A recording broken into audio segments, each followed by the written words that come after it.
আমি জানি আপনার চ্যানেলও ডেড হয়ে গেছে, কারণ আপনার চ্যানেল অল্প কিছু ভিউ এসেই থেমে যায়, আবার কিছু কিছু সময় তো 0 ভিউজে আটকে থাকে। আপনার চ্যানেল কেন ডেড হয়েছে এবং কিভাবে এই ডেড চ্যানেলকে আগের মতো করা যাবে তা জানতে পারবেন আজকের এই ভিডিওতে। এবং যাদের চ্যানেল এখনো ঠিকঠাক রয়েছে তারা এই ভিডিওটি দেখলে কখনোই এই সমস্যাটিতে আর পড়বেন না। মূলত আপনার চ্যানেল ডেড বা ফ্রিজ হয়েছে আপনারই করা কিছু ভুলের কারণে, তা হয়তো আপনি এখনো না জেনে করেই যাচ্ছেন। তাহলে চলেন জেনে নেই ডেড চ্যানেল কাকে বলে। কোনো চ্যানেলে আগে ভালো পরিমাণ ভিউজ আসলেও হঠাৎ কোনো কারণ ছাড়াই ভিউজ আসা কমে গেলে কিংবা থেমে গেলে সাধারণত ওই চ্যানেলকেই ডেড চ্যানেল বলা হয়। এবার জানা যাক ইউটিউব চ্যানেল কেন ডেড হয়। Number 1, mix content. আপনারা যখন যে ধরনের ভিডিও ভাইরাল হতে দেখেন তখন সেই ধরনের ভিডিও বানাতে শুরু করেন। কখনো ফ্যাক্ট ভিডিও, কখনো ম্যাজিক ভিডিও, আবার কখনো মুভি এক্সপ্লেনেশন ভিডিও। একই চ্যানেলের মধ্যে যখন আপনি এই সমস্ত ভিডিও আপলোড করেন তখন ইউটিউবের অ্যালগরিদম বুঝতে পারে না যে আপনার ভিডিওটা ঠিক কি ধরনের। আবার কখনো কখনো তো আপনার ভিডিও ভুল অডিয়েন্সের কাছেই পাঠিয়ে দেয়, এর জন্য আপনার ভিডিওতে কোনো ভিউই আসে না।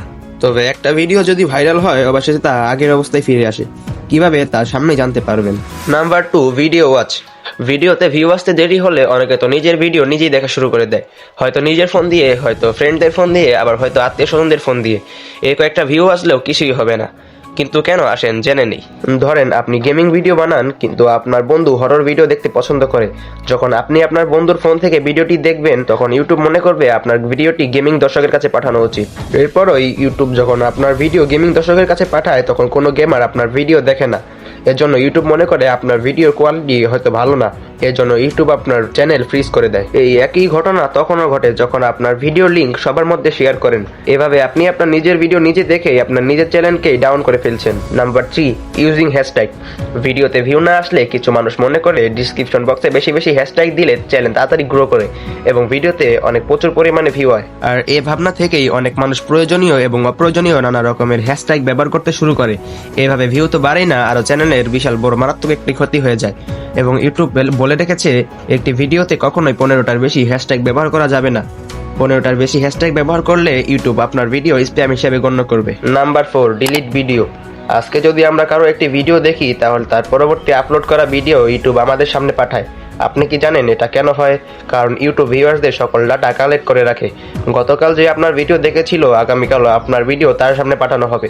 কিন্তু আপনি যখন আপনার চ্যানেল থেকে ভিডিও ডিলিট করে দেন তখন ইউটিউবের কাছে যেসব ডাটা থাকে সেই সমস্ত ডাটা মুছে যায়। পরবর্তীতে ইউটিউব বুঝতে পারে না আপনার ভিডিওটা কাদের সামনে পাঠাতে হবে, এর জন্য আপনার চ্যানেল ধীরে ধীরে ডাউনের দিকে আসতে থাকে। সবসময় মনে রাখবেন, আপনি যদি ইউটিউবের ক্ষতি করেন তাহলে ইউটিউবও আপনার ক্ষতি করবে। এর জন্য চ্যানেল থেকে কখনোই ভিডিও ডিলিট করবেন না। Number 5, category change.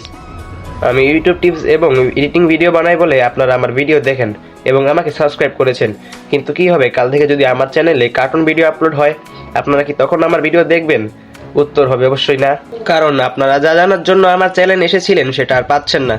এভাবে আপনি যখন ঠিকঠাক ভিডিও আপলোড করতে করতে নিজের চ্যানেল ও ভিউজ দেখে ক্যাটাগরি চেঞ্জ করে ফেলেন তখন আপনার পুরাতন সাবস্ক্রাইব বা ভিউয়ার্সরা আপনার নতুন ভিডিও দেখবে না। ইউটিউব মনে করে আপনার বর্তমান ভিডিওগুলো একদমই বাজে হচ্ছে, এর জন্য হয়তো নিজের অডিয়েন্সই আপনার নিজের ভিডিও দেখছে না।